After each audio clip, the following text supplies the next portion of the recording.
In recent years, the long tradition of America's own music, jazz, has experienced a resurgence in popularity.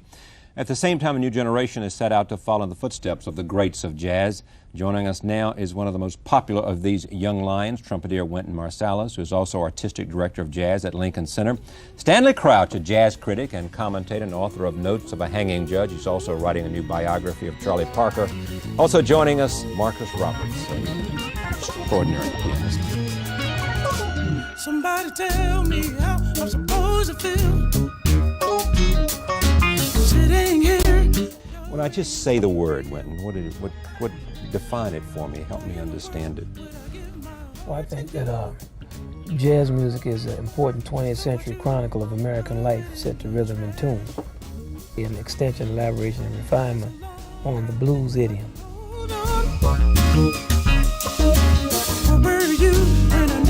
Well, I mean, it's a music in which a number of things have taken place that often don't get addressed. I mean, there's the great improvising voice, right. that a language, that an ensemble language, a collective language of music that's partially composed and partially improvised, shows how powerfully people can be themselves and be a collective at the same time. And that's where the real force of jazz comes from. It shows that you can have people making collective decisions and avoid anarchy.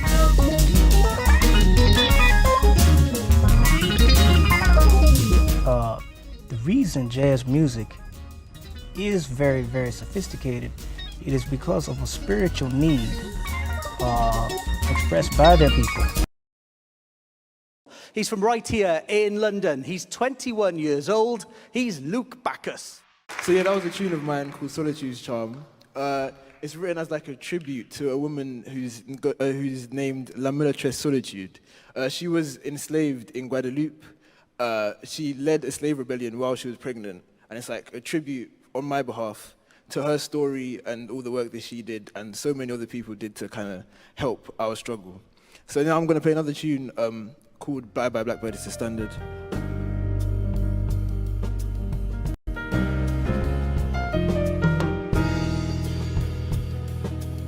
I think it's important to play. You have to play with people who are better than you, so that's how you learn. But it's important to play, it's important to listen, and it's just important to be out there.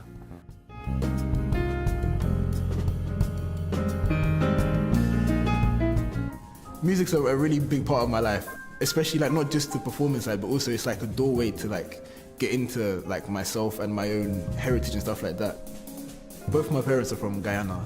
Because of that, there's a lot of like Caribbean music in my household being played, lots of reggae, lots of soca, and also loads of like other Caribbean stuff that aren't as popular as that.